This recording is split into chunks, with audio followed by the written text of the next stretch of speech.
Dear students, welcome to my YouTube channel Pragya education zone. बच्चों, आज मैं जो कक्षा लेने जा रहा हूँ वो 10th के लिए है, चैप्टर नंबर 5 है, जिसका कि मैंने एक वीडियो अपलोड किया है, इसलिए मैंने इसका पार्ट 2 नाम रखा है, क्योंकि जो पहला वीडियो था वो पार्ट 1 था। आप लोग को याद होगा, जो मेरे यूट्यूब चैनल को फॉलो कर रहे हैं वो ध्यान से देखिएगा। तो उसमें मैंने एपी के बेसिक की बातें की थी और उनमें से कुछ और टर्म्स बच गए थे जिसकी आज परिचर्चा हम लोग करेंगे। याद होगा, लास्ट जो क्लास हम लोग लिए हैं उसमें मैंने बताया था कि एपी किस तरीके से हम लोग फाइंड कर सकते हैं, कैसे बता सकते हैं कौन सा टर्म एपी है, कौन सा टर्म एपी नहीं है। इसलिए आज जो कक्षा प्रारंभ करने जा रहे हैं, आप लोग नोट कीजिएगा यहाँ पर, इसमें भी आप लिखिए बेसिक कॉन्सेप्ट। बेसिक कॉन्सेप्ट बच्चों, सबसे पहले एक बार हम लोग रिवीजन कर लेते हैं थोड़ा सा, ठीक है। रिवीजन करते हैं कि एपी क्या होता था। एपी हम किसको कह सकते थे, जैसे सपोज दैट 2, 4, 6, 8, 10 इस तरीके से कोई भी हम सीक्वेंस लिख रहे हैं। इस सीक्वेंस में क्या करना है हम लोगों को कि सबसे पहले A1, आप गौर से देखिए, इसको हम लोग A1 कहते थे, इसको A2, उसी प्रकार यहाँ A3 था और ये A4 है और ये A5 है। तो बच्चों, आपको ध्यान रखना है कि सार अंतर हमेशा अगले टर्म में पिछले को माइनस करने से हमारा सार अंतर D निकलता है। तो यहां पर अगर हम सार अंतर की बात करें, हम लोग सार अंतर, जिसको कि इंग्लिश में कॉमन डिफरेंस कहते हैं, तो ये कॉमन डिफरेंस की जब बात करेंगे तो उसको हम लोग इंडिकेट डी से करते थे, याद कीजिए। तो डी में हमेशा अगले टर्म में पिछले को माइनस करते थे। जैसे 4 में 2 घटाते हैं, हमारा 2 बचता है। उसी प्रकार से दोबारा जब D2 निकालते थे तो क्या करते थे हम लोग, 6 में 4 को माइनस करते थे, फिर 2 आता था। D3 में क्या करते थे, फिर यहां पर क्या करेंगे, 8 में 6 यानी 6 माइनस करेंगे, 2 बचेगा। उसी प्रकार जब हम D4 की बात करेंगे तो 10 में 8 माइनस कर दीजिए तो हमारा 2 है। इस प्रकार से हम लोग देखते हैं कि प्रत्येक स्थिति में हमारा सार अंतर एक समान आ रहा है, कांस्टेंट आ रहा है। इस वजह से हम लोग कह सकते हैं कि यह क्रम जो हमारा दिया हुआ है, यह जो क्रम है एपी में है, एपी में है। इनकी बातें हम लोग कर चुके थे। बच्चों, अब हम लोग इससे आगे की कक्षा प्रारंभ करने जा रहे हैं। आप लोग ध्यान दीजिएगा कि इससे जो पहले जितने भी टर्म्स मैंने बताया है उन सभी को आप लोगों को ध्यान में रखना है, तब आपको नेक्स्ट जो भी क्लासेस अभी मिलेगी आपको वो समझ में आएगा। बच्चों, यहाँ पर एक बात सोचना है आप लोगों को कि जैसा कि मैंने बताया, एपी में जो है वो कोई भी सीक्वेंस हो या सीरीज हो, दोनों में हम लोग अप्लाई करते हैं। सीक्वेंस का मतलब हमने बताया था कि कॉमन के रूप में हम कोई भी टर्म यूज करते हैं, और जब सीरीज लिखते हैं तो वहां प्लस या माइनस का सिंबल आप लोग यूज करते हैं, ठीक है। तो चलिए अब कक्षा को आगे बढ़ाते हुए क्या करना है कि आप बेसिक में जो नंबर आप देखिएगा, पहले जो नंबर था उसको नेक्स्ट आगे नंबर लिखिए, ठीक है। तो अब हम लोग क्या करेंगे,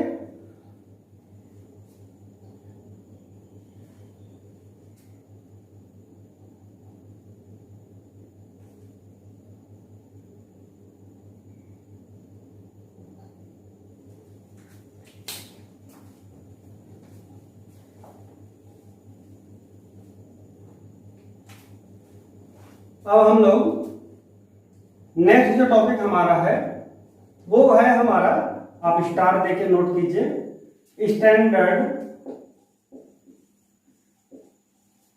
हॉर्न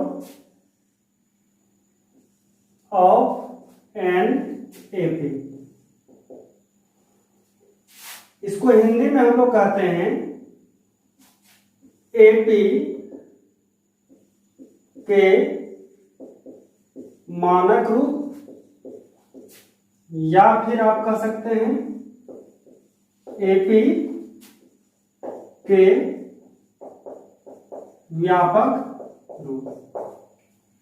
ये एपी का मानक रूप क्या है बच्चों? एक ऐसा स्टैंडर्ड फॉर्म जिसमें हम पहले पद को और सार्वंतर को अगर व्यवस्थित कर दें और पुनः उसको जब हल करें तो वह एक एपी का रूप आ जाए। इसलिए हमने क्या किया, एक नया टर्म बना दिया आपके लिए समझने के लिए कि standard form of an AP, AP का क्या व्यापक रूप हो सकता है। तो बच्चों हमेशा आपको ध्यान में रखना है यहाँ पर कि एपी जब भी बनेगा पहला टर्म में a प्लस 0 इंटू डी, अर्थात सिर्फ a होता है। आप इसको a भी लिख सकते हैं या a प्लस 0 इंटू डी लिख सकते हैं, पहला टर्म हो गया। दूसरे टर्म की जब आप बात करेंगे तो a प्लस 1 इंटू डी, यानी a प्लस 1 इंटू डी, ये दूसरा टर्म आता है। तीसरा टर्म की बात करेंगे a प्लस 2 इंटू डी। उसी प्रकार से अगले टर्म की अगर बात करेंगे तो a प्लस 3 इंटू डी, और इसी प्रकार से प्रत्येक टर्म आगे की ओर हम लोग लिखते रहेंगे। ठीक है, अब इसको अगर हम लोग शॉर्ट में देखें तो शॉर्ट में क्या आएगा, इसको तो आप a कहते हैं। देखिए 0 इंटू डी का वैल्यू नहीं है, तो पहला टर्म a हमारा हो गया, दूसरा हमारा है a प्लस 1 इंटू डी, ये दूसरा टर्म हो गया। उसी प्रकार अगला टर्म हमारा है a प्लस 2d, और उसी प्रकार फिर क्या देख रहे हैं a प्लस 3d और a प्लस 4d चलते रहेगा। अब आपको यहाँ पर एक बात और ध्यान में रखना है कि हमारा ये जो है ये हमारा पहला टर्म है a1 है, और ये जो हमारा है ये हमारा a2 है। ठीक है, और ये हमारा क्या है a3 है, और ये हमारा a4 है, और ये हमारा a5 है। तो बच्चों इस प्रकार से एक बात हम लोग समझ चुके हैं कि जब कभी भी a1 की बात आएगी आपको याद रखना है a1 में a जो होगा वही a1 होगा, a2 में a प्लस d होता है, a3 में a प्लस 2d होता है, a4 में a प्लस 3d होता है। बच्चों अब आपसे मैं पूछ रहा हूं कि बताइए a15 में क्या होगा? तो देखिए 4 में 3 था तो a प्लस 14d।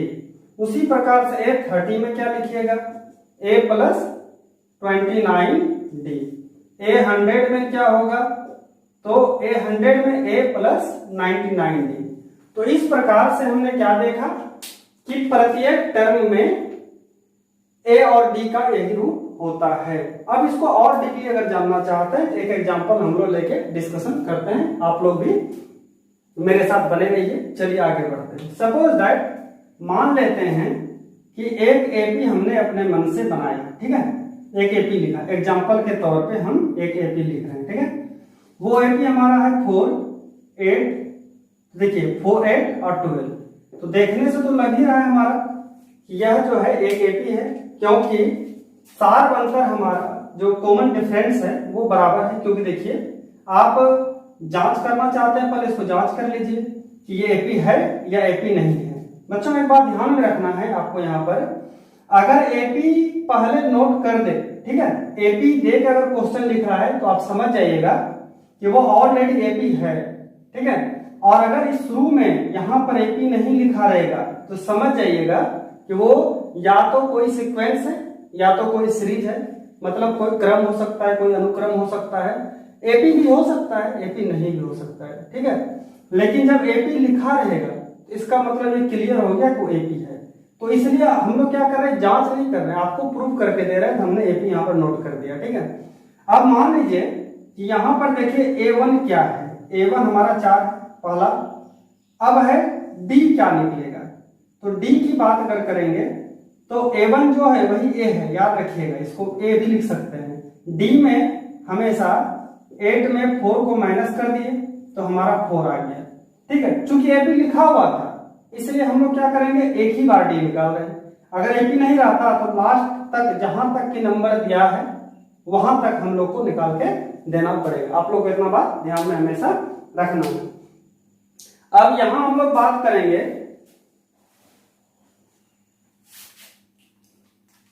मार्कर।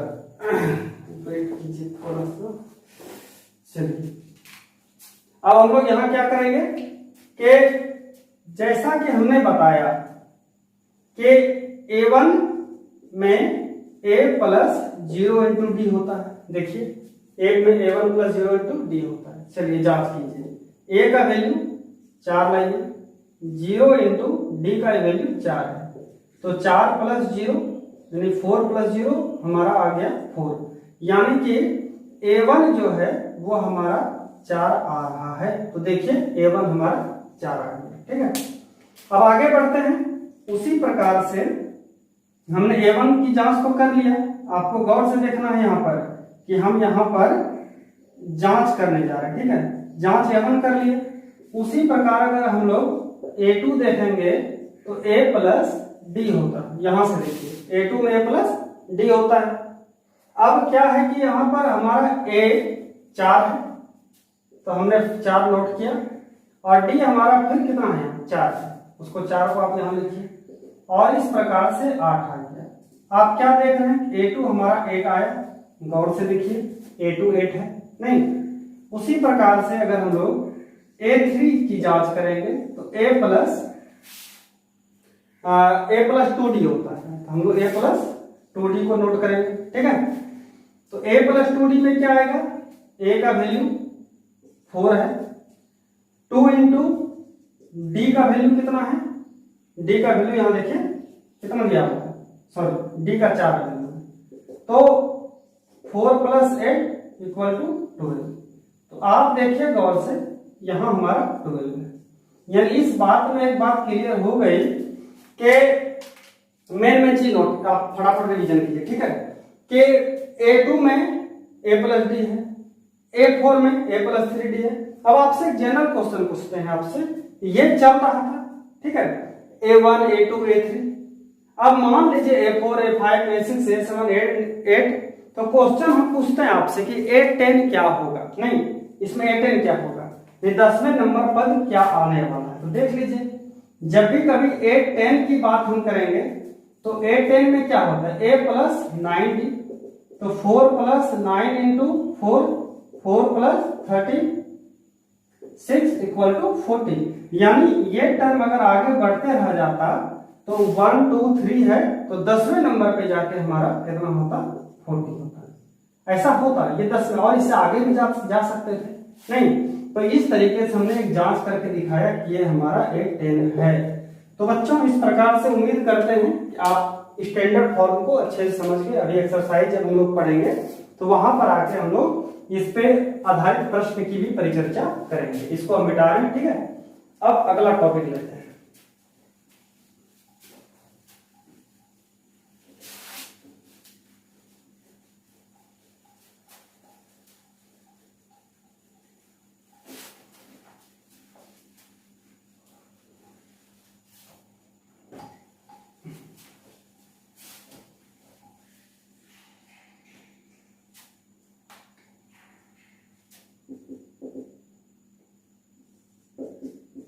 यदि प्रथम पद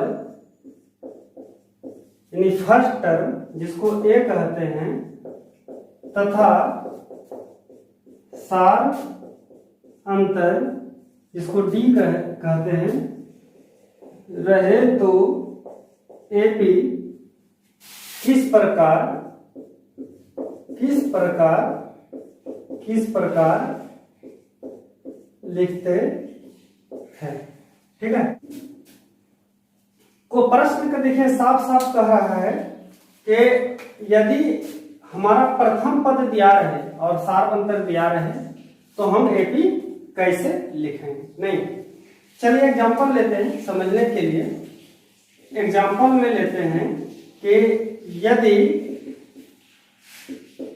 किसी एपी के प्रथम पद जिसको कि A कहते हैं प्रथम पद 4 है तथा सार अंतर जिसको कि डी कहते हैं 5 है, तो एपी के प्रथम 4 पद लिखें। बच्चों प्रश्न देखिए साफ साफ बोल रहा है, क्या कर रहा है कि एपी में जो प्रथम पद है वो 4 दे दिया आपको और सार अंतर जिसको कि डी कहते थे वो 5 दे दिया। ठीक है, तो प्रथम 4 पद लिखना आपको। क्या लिखना है? 4 पद। तो इसका जो हल होगा वो हल इस प्रकार से होगा कि आपको लिखना होगा कि मान लेते हैं कि एपी जो हमारा है वो A1 है, A2 है, A3 है और A4 है। जो 4 ही पद का है, डॉट नहीं लगाना है। ठीक है, क्योंकि 4 ही पद आपको निकालना है। तो चूंकि हम लोग जान चुके हैं एक बात, क्या जान चुके हैं? आप यहां पर एक बात नोट कर लीजिए, यहां पर गिवन जो दिया हुआ है, क्या दिया हुआ था? ए का वैल्यू 4 है और डी का वैल्यू 5। इसको आप नोट करना चाहे कर ले बगल में। ठीक है, चूंकि A1 में A प्लस 0 इंटू डी होता है, ये नहीं होता है, अर्थात A1 को A ही रहने देंगे, तो A1 कितना आ जाएगा? हमारा 4 ही रहेगा। पहला A1 4, यानी ये तो हमारा निकल ही गया है। A2 से हम लोग डिस्कशन करते हैं। A2 में होता है A प्लस डी, अभी जस्ट पहले बताए, तो A प्लस डी यानी कि 4 प्लस डी हमारा 5 यानी 13 आया। तो A2 का वैल्यू हमारा 13 निकल रहा है। गौर से देखिए, A1 तो हमारा कितना आया? 4 आया, A2 भी निकल गया। अब A3 कितना निकलेगा? ठीक है, A3 में A प्लस 2D होता है, A3 में A प्लस 2D होता है, तो A का value 4 plus 2 into 5, 4 plus 5 to 10, तो 10 4 कितना हो गया? 14, यानी A3 भी हमारा कितना आ गया? 14 आ गया। ठीक है, उसी प्रकार अगर हम लोग A4 की बात करेंगे, 4 पद मतलब चौथे नंबर की, A plus 3 into D, A का वैल्यू देखिए कितना आया? 4, यहाँ 4 लिखिए, 3 इंटू डी कितना है? डी हमारा 5, तो कुल मिला के क्या देखें? 4 प्लस 15 19। तो बच्चों यहाँ लास्ट में लिखिएगा, अतः एपी जो है वो क्या निकला? 4, पहला टर्म 4 निकला, उसके बाद 13 निकला, उसके बाद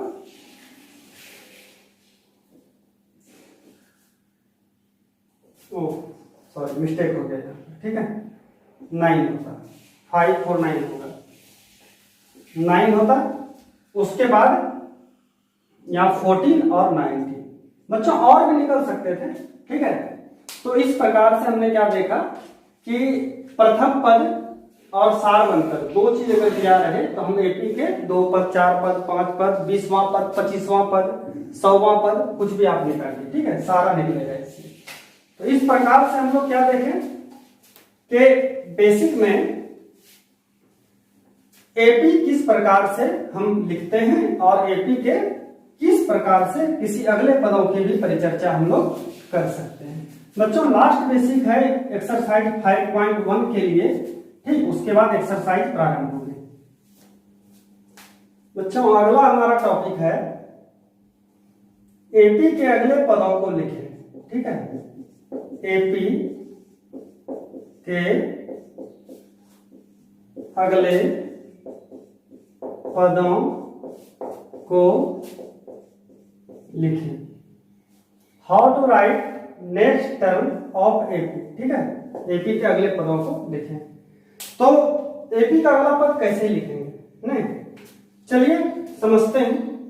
बच्चों एपी के जब भी अगले पद लिखने की बात कभी भी आएगी, पहले एपी की जांच होती है। ठीक है, सपोज दैट एग्जांपल हम लेते हैं। ठीक है, कि 2 4 6 8 डॉट डॉट डॉट डॉट के को जांच करें कि एपी है या नहीं। ठीक है, फिर लिखा रहेगा यदि है तो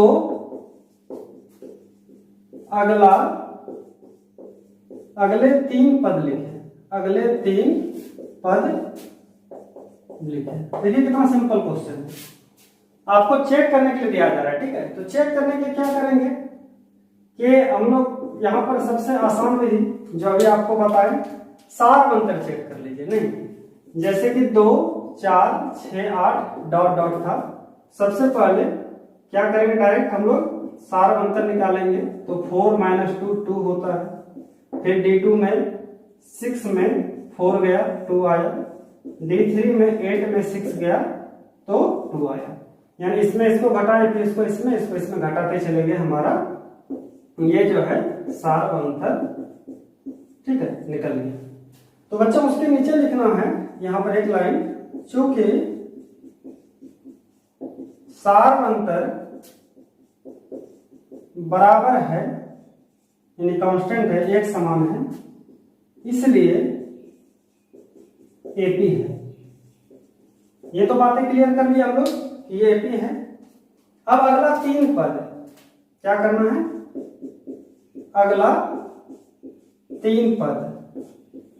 तो अगला 3 पद में आप गौर से देखिए, आप मन ही मन सोचिए कि ये हमारा A1 था, A2 था, A3 था, A4 था। अगला 3 टर्म क्या हो सकता है, A5, A6 और A7 हो सकता है ना। तो यही हमारा वाट है, निकालना है। ठीक है, तो जब भी अगला 3 पद की बात करेंगे तो हम लोग इस बात को क्लियर कर लिए हैं कि A1, A2, A3, A4 था, A5, A6, A7 निकालना है। तो A5 की बात करेंगे तो ध्यान दीजिए A + 4 × D, जस्ट अभी बात किए। तो A का वैल्यू क्या, 2, 4 × D कितना, 2। ठीक है, तो 2 + 8 = 10। ये अगला एक पद हुआ। इसी प्रकार से और पद में क्या करेंगे हम लोग, A6 की बात A + 5D, तो 2 + 5 × 2, 2 + 10 = 12। और A7 की बात करेंगे यहाँ पर, A7 में A + 6 × D, 2 + 6 × 2, तो 2 + 12 = 14। तो हमारा अगला जो 3 पद है, लास्ट में एक लाइन आप नोट कर दीजिए, चेक करने वाले को थोड़ा सा सहूलियत होता है। ठीक है, अतः एपी के अगले 3 पद, क्या क्या 3 पद है एपी के अगला 3 पद, तो वो पहला पद हमारा है 10, दूसरा हो गया 12 और उसके बाद 14। यही 3 हमारा आंसर है। तो डियर स्टूडेंट्स, उम्मीद करते हैं कि आपको मैंने समांतर श्रेणी के का जो बेसिक है बहुत अच्छे तरीके से बताया है। अगर आपको समझ में नहीं आता है तो वीडियो को बार बार आप देखिए। ठीक है, लेकर आप कॉपी लीजिए, नोट कीजिए और देखते रहिए, तो आपका सारा कॉन्सेप्ट क्लियर हो जाएगा। अब हम लोग अगले वीडियो में मिलेंगे एनसीईआरटी के एक्सरसाइज को लेकर। ठीक है, तब तक के लिए आप लोग बहुत बहुत धन्यवाद कि आप लोग मेरे साथ बने रहें, और इसी तरह से आप मेरे साथ बने रहिए। और आपको मैं जितना आसान से आसान शब्दों में बेसिक होता है आपको इसी प्रकार से दूंगा। तब तक के लिए धन्यवाद।